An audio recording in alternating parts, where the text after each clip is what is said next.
Hello everyone, welcome to our this fourth video. And आज के इस वीडियो में हम लोग एक बहुत ही मेन बात करने वाले हैं जो कि अक्सर लोगों का क्वेश्चन होता है। मेरे सोशल मीडिया पर भी लोग मेरे लाइव में मुझे क्वेश्चन बार बार पूछते हैं, मैं उन्हें आंसर भी बताता हूँ, लेकिन फिर भी ये लोग क्वेश्चन पूछते हैं कि अनस भाई, how to practice our public speaking. हम जब भी किसी भी स्टेज पर स्पीच देने जाते हैं या फिर अगर कहीं पर भी हमारा परफॉर्मेंस होता है, हमें कहीं पर स्पीच या फिर हमारे टॉक देने जाना होता है, तब हम हमारी स्पीच की प्रैक्टिस अपने घर में किस तरह से करें। और कई सारे लोगों को ऐसा लगता है कि स्पीच की प्रैक्टिस करना मतलब कि अपनी स्पीच को अपने अपने वर्ड्स में लिखो, उसका अच्छी तरह से रट्टा मार लो और स्टेज पर जाके बोल दो। लेकिन फ्रेंड्स, जो आपका टोन होता है, जो आपका इंप्रेशन लोगों पर पड़ना चाहिए, वो नहीं पड़ता, उसका क्या होगा। तो इसीलिए फ्रेंड्स, आज की इस वीडियो में मैं आप लोगों को यही बताने वाला हूं कि आप किस तरह से पब्लिक स्पीकिंग में या फिर अपनी कोई भी स्पीच देने अगर आप जा रहे हो तो आप घर ही घर में प्रैक्टिस कैसे कर सकते हो अपनी स्पीच। तो सबसे पहली चीज अगर मैं आपको बताऊं, अगर आपको अपनी प्रैक्टिस करनी है पब्लिक स्पीकिंग की, तो एक चीज आप लोगों को जरूर करनी है। देखिए, एक बात आपको अपने माइंड में सोचनी है कि पब्लिक स्पीकिंग करते समय स्टेज पर जब हम बोलते हैं उस वक्त हमें कौन कौन सी चीजों की जरूरत पड़ती ही पड़ती है। जैसे कि माइक, जिसकी जरूरत हमें पड़ती ही पड़ती है, माइक के बगैर हम स्पीकिंग नहीं कर सकते। स्टेज के बगैर हम लोगों के सामने किसी ऊंची जगह पर खड़े नहीं रह सकते, इसलिए स्टेज भी जरूरी है। और सबसे मेन है ऑडियंस चाहिए फ्रेंड्स हमें, ताकि हम जो भी बोलेंगे वो ऑडियंस के ही कानों तक जाएगा, ना कि दीवारों के। तो इसलिए ये तीनों चीज काफी ज्यादा मेन होती है, माइक, स्टेज एंड ऑडियंस। तो हमें क्या करना होगा, सबसे पहले अगर हमें प्रैक्टिस करनी है पब्लिक स्पीकिंग के लिए, मोर कॉन्फिडेंट बनना है, तो हमें इन तीनों चीजों को, जो कि बिल्कुल मेन है पब्लिक स्पीकिंग में, इन्हें हमें अपना फ्रेंड बनाना होगा दोस्तों। जी हाँ, हमें इन तीनों लोगों को जो कि मेन है, इन्हें हमें अपना फ्रेंड बनाना होगा, इनसे अच्छी तरह से खास दोस्ती करनी होगी। अब आप इनसे फ्रेंडशिप कैसे कर सकते हो, मैं आप लोगों को एक एक करके बताता हूँ। अगर आपको माइक के साथ फ्रेंडशिप करनी है, तो जब आप घर में प्रैक्टिस करते हो पब्लिक स्पीकिंग के लिए, अपनी स्पीच जब आप रिवीजन करते हो अपनी स्पीच का, तब आप माइक के तौर पर, माइक की जगह पर कोई भी दूसरा एक ऑब्जेक्ट ले लेना। जैसे आप सपोज एक बॉटल ले सकते हो, या फिर आप दूसरे कोई अपना मोबाइल आप ले सकते हो फॉर माइक के एग्जांपल, क्योंकि वो जेस्चर्स आपके प्रैक्टिस में आ जाते हैं। कई सारे लोग ये मिस्टेक करते हैं कि वो लोग दोनों हाथों के साथ प्रैक्टिस करते हैं, राइट। तो फ्लो में वो स्टेज पर एक हाथ में उनके माइक होता है, तो माइक उनके मुंह से हट जाता है और उनकी आवाज जो माइक में जाती है वो नहीं जाती है, उनकी आवाज बिल्कुल लो हो जाती है। ये वाली मिस्टेक लोग ना करें और अच्छी तरह से प्रैक्टिस कर पाए, इसलिए मैं आपको बता रहा हूं, जब भी आप अपने घर में प्रैक्टिस करो तो आपको माइक को अपना फ्रेंड बनाना है।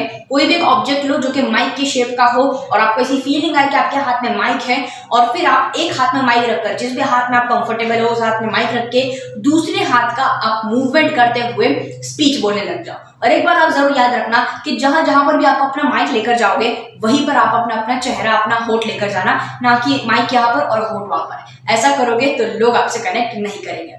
ये तो थी पहला, यानी कि माइक से हम कैसे दोस्ती कर सकते हैं। अब मैं आपको बताता हूं आप स्टेज से किस तरह से दोस्ती कर सकते हैं। स्टेज से अगर आप लोगों को दोस्ती करनी है फ्रेंड्स, तो देखिए, आप कोई बड़ा सा स्टेज आप घर में तो लेकर आ नहीं सकते, लेकिन आप लोगों को मैं एक बहुत ही छोटी सी चीज बताता हूं, जो कि मैंने शायद आपको अपनी पिछले के कुछ वीडियोस में भी बताया था। आपके घर में स्क्वायर फीट्स तो होते ही है, 1 स्क्वायर फीट या फिर 2 स्क्वायर फीट सबके घर में होते हैं। तो आपको उन स्क्वायर फीट्स का एक एरिया आपको डिसाइड करना है और उसी एरिया में आपको वॉक करना है।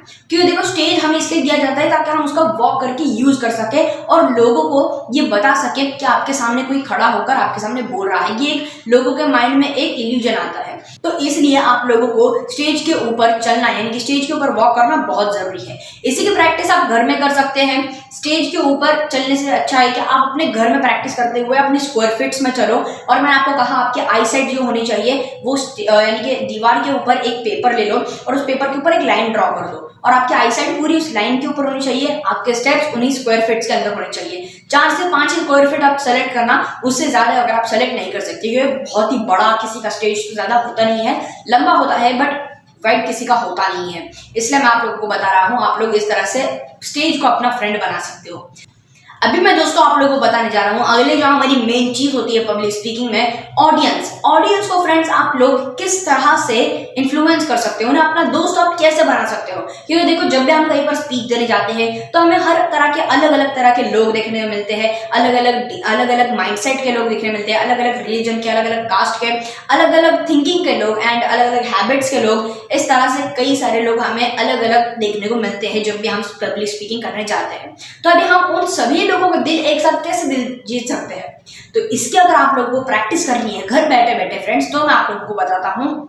आपके पास मोबाइल तो जरूर होता है, और आज के ज़माने में जिसके पास मोबाइल है वो सोशल मीडिया यूज ना करे ऐसा तो हो नहीं सकता। तो हम सोशल मीडिया तो जरूर यूज करते हैं। तो आप अपने सोशल मीडिया अकाउंट्स पर वीडियोस अपलोड करना स्टार्ट कर दो, खासकर इंस्टाग्राम, फेसबुक एंड यूट्यूब पर, या फिर इन तीनों में से किसी भी एक पर आप वीडियोस अपलोड करना स्टार्ट कर दो। जैसे आप अपने वीडियोस अपलोड करते हैं तो आप लोग अपनी ऑडियंस को पहचान सकते हो, क्योंकि आपकी वीडियो वही ऑडियंस लाइक करते हैं जहां तक आपकी वीडियो पहुंचनी चाहिए।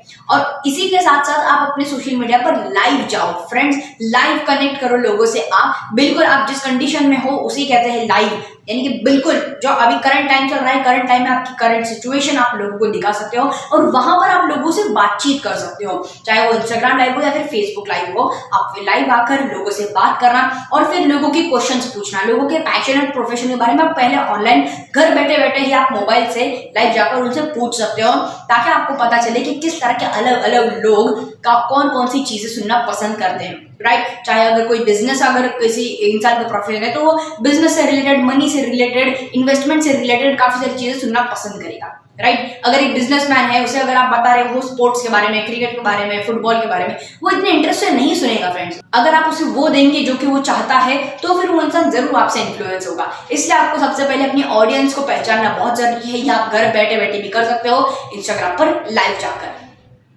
अभी मैं आप लोगों को हमारा अगला पॉइंट बताता हूँ कि अब पब्लिक स्पीकिंग की प्रैक्टिस कैसे कर सकते हैं अपने घर में। कई सारे लोग मुझसे ये क्वेश्चन पूछते हैं कि अनस भाई, हम पब्लिक स्पीकिंग करने के लिए हमारी जो स्पीच होती है वो हम याद कैसे करें? बड़ी बड़ी स्पीचें होती है 2-3 पेजेस की, हमें तो बिल्कुल याद नहीं होती, आप किस तरह से याद करते हो? सो फ्रेंड्स, यही मैं अपना एक फंडा आप लोगों को बताने वाला हूँ कि मैं किस तरह से अपने लिए अपनी जो स्पीच होती है वो मैं किस तरह से याद करता हूँ। देखिए, स्पीच का जो स्क्रिप्ट होता है, जो टॉपिक्स, मेन सब टॉपिक्स होते हैं, वो तो सभी लोग लिखते हैं, लिखना भी चाहिए हमें एक अच्छी स्पीच प्रिपरेशन के लिए।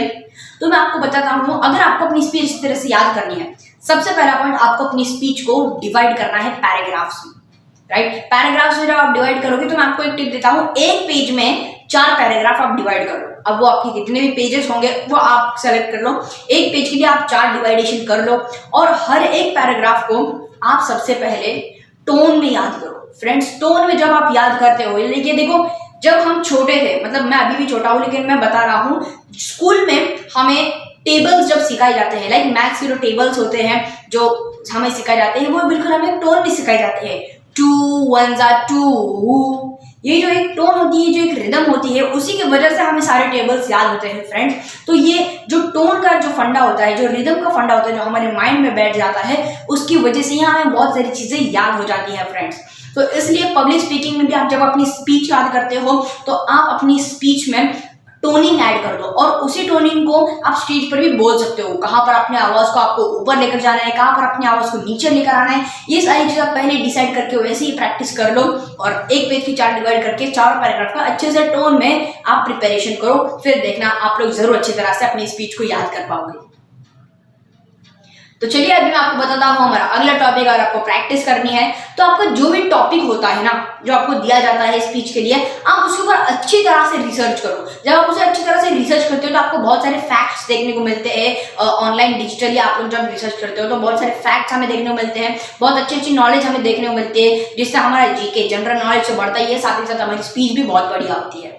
और एक और चीज मैं आप लोगों को बताना चाहूंगा, आप लोग अपनी स्पीच की एक वीडियो बनाओ। देखिए दोस्तों, अब मोबाइल तो सभी के पास होता है, ये मेरी खुद की पब्लिक स्पीकिंग प्रैक्टिस मैंने कैसे की है, लॉकडाउन में मैंने बहुत सारे वीडियोस बनाए हैं फ्रेंड्स। इसी की वजह से मेरी पब्लिक स्पीकिंग स्किल बहुत इंप्रूव हुई है, क्योंकि जब हम स्पीक करते हैं, चाहे वो कैमरे के सामने या फिर लोगों के सामने, तो आपके कैमरे के आगे जब आप स्पीक करते हो, बोलने लगते हो किसी भी टॉपिक के ऊपर, तो आप अपनी मिस्टेक्स को भी रिकॉर्ड करते हो साथ ही साथ। तो आप अपनी वीडियो को रिकॉर्ड करना, उसे देखना, अच्छी तरह से आइडेंटिफाई करना आपने कौन कौन सी मिस्टेक्स की है, और उन मिस्टेक्स को आप बिल्कुल भी वापस से मत रिपीट करना। चाहे तो आप न्यू मिस्टेक्स करो, बट पिछली वाली मिस्टेक को रिपीट मत करना।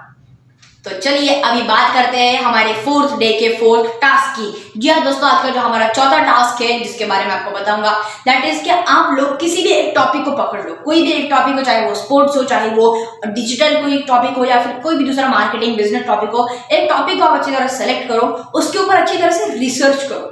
ओके, रिसर्च करो और रिसर्च करने के बाद आप उसके ऊपर एक अच्छी सी वीडियो बनाओ फ्रेंड्स। जी हाँ दोस्तों, और वो वीडियो विदाउट एडिटिंग होनी चाहिए एंड इन वन टेक होनी चाहिए। वन टेक के लिए जरूरी नहीं कि आप पहली बार कैमरा चालू करो और पहली बार ही बोल दो, ऐसा नहीं होना चाहिए। लेकिन अगर आप बीच में कहीं पर पॉज ले लेते हैं, कहीं पर अगर अपनी वीडियो कट कर लेते हैं, तो आप फिर से स्टार्ट कर देना अपनी स्पीच को। बिल्कुल मेहनत बहुत लगी फ्रेंड इसमें, लेकिन जो रिजल्ट्स होंगे वो बिल्कुल चौंकाने वाले होंगे।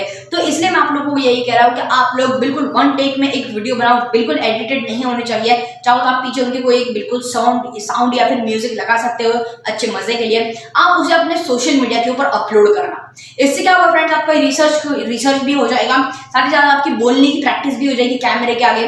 आपको अपनी मिस्टेक्स भी अपनी वीडियो में पता चलेंगे। उसके बाद जब आप अपनी सोशल मीडिया के ऊपर वीडियो अपलोड करोगे, आपकी ऑडियंस कौन सी है ये आपको पता चलेगा। इस तरह से आप लोग ये एक टास्क जरूर कर सकते हो। इस टास्क को जब तक आप पूरा नहीं करते तब तक आप अगली वीडियो मत लेना, एक कमिटमेंट खुद से कर लेना। और मैं मिलूंगा आपको अपनी अगली वीडियो में। Thank you very much.